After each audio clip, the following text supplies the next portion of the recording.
Ma-approve ba kaya tayo agad dito sa bagong online loan app na sinilip natin sa Play Store?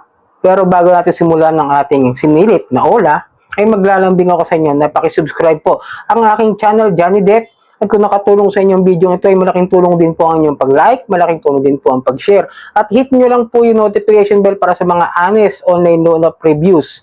Disclaimer, hindi po ako nang hihikayat na mangutang kayo dito sa mga Ola. Nire-review ko po lamang sila, sinisilip sa kung paano ang kanilang proseso ng pagpapautang at kung ano yung proseso ng kanilang paniningil para magkaroon ako sa inyo ng shared real experience dito sa mga sinisilip natin online loan apps. Okay ha? Nuulit ko, hindi po ako nang hihikayat ng mangutang para magkaroon lamang po ako sa inyo ng shared real experience dito sa mga Ola. At sinilip natin, bagong-bago lang sa Play Store, ay si Agad Loan. Agad kaya tayo ma-approve? Silipin natin. Tara. So, dinownload ko na siya, si Agad Loan, Taal Lending Services Corporation. Sinilip ko siya sa SEC. Hindi ko siya nakita, si Taal Lending Services Corporation. At wala akong nakitang Agad Loan, Quick and Fast Loans. At even the Taal Lending Services, wala akong nakita sa updated na list ng recorded online loan platform. So, may idea na kayo na maging maingat kayo bago kayo sumubok dito. Kaya sinilip ko muna at sinubukan para sa inyo.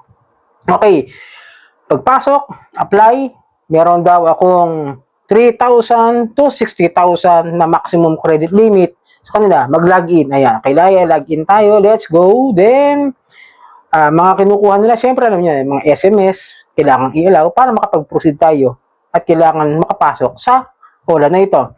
Then, pagpasok natin, mga kayan, ayan, Agad Loan, maximum loan amount, sabi niya ay 20,000 daw agad ang pwedeng maging credit limit sa akin.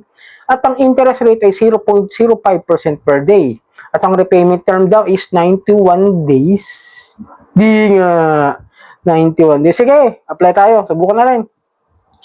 Basic information, ito, ang tanong niya is, how many online loans do you have currently? How many times you borrowed money before? Longest overdue, education level, types of housing. Ang dami niyang inquiries or requirements bago mag-proceed ng dire-diretso. So, totoo lang, ang dami niyang hiningi, yung industry, kung ano yung trabaho siguro, o kung saan ako nabibilang na company o pagtatrabahuhan. Ito, ang dami, oh. Computer, entertainment, financial, government, hotel, household employees, ayan, medical and health, manufacturing, inventory, community school, personal, public relations, rental services, real estate, sales, marketing. Napakarami niyang kinukuhang industry at kung ano-ano. And then, syempre, hihingi yan na kung kailan yung payroll period mo, kung ikaw ba ay buwanan, weekly, o once per month.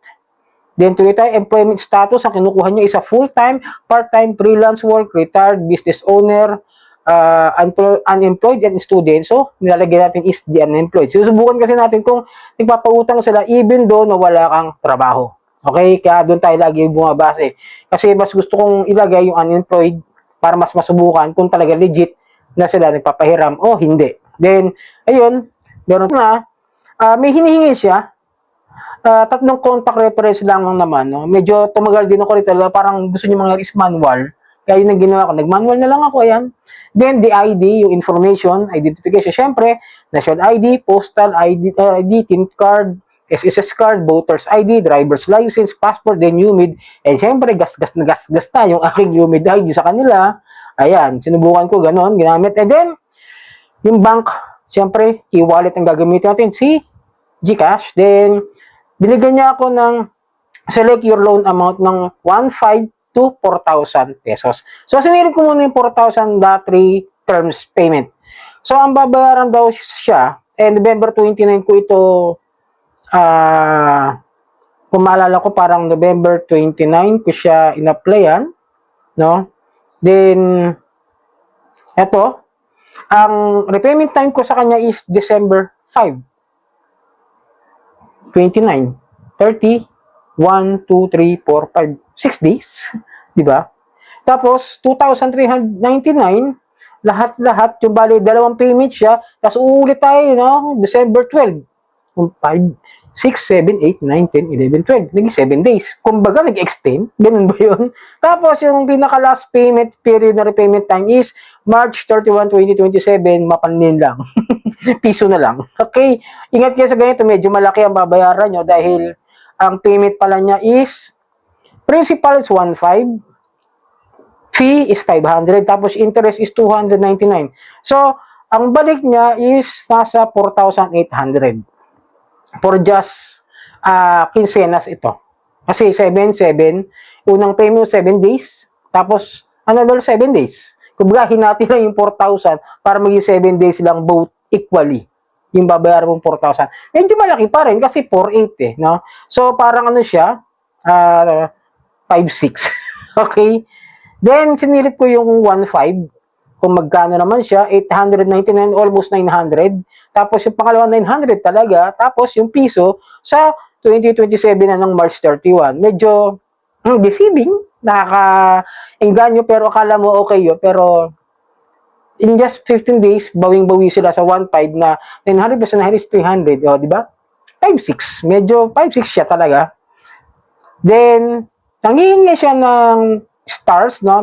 If you are satisfied with our product, please provide an assessment review of our product. In-answer ko na lang, hindi ko inano.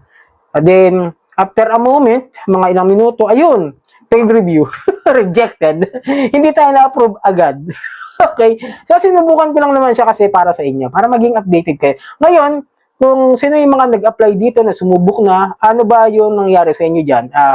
Buo nyo bang nakuha yung 4,000 o yung 1.5? Kung sakasakali nag-apply na kayo bago ako mangutang dito o bago ako nag-apply. No? So, paki-comment na lang po yung mga experience nyo dito kay Agad Loan na bagong-bago sa Play Store. So, sana nakatulong ang video nito. Muli, maglalambing ako sa inyo na paki-follow po ang aking mga social, ang aking Johnny Depp, ang aking channel, aking social media. Wala pala akong social media account. Ito lang YouTube. Itong aking Johnny Depp, Honest Ola Reviews. Paki-like, share, at para updated sa mga Ola Reviews, paki-hit lang po yung notification bell sa ating online apps na usapan. Maraming po salamat sa ulitin.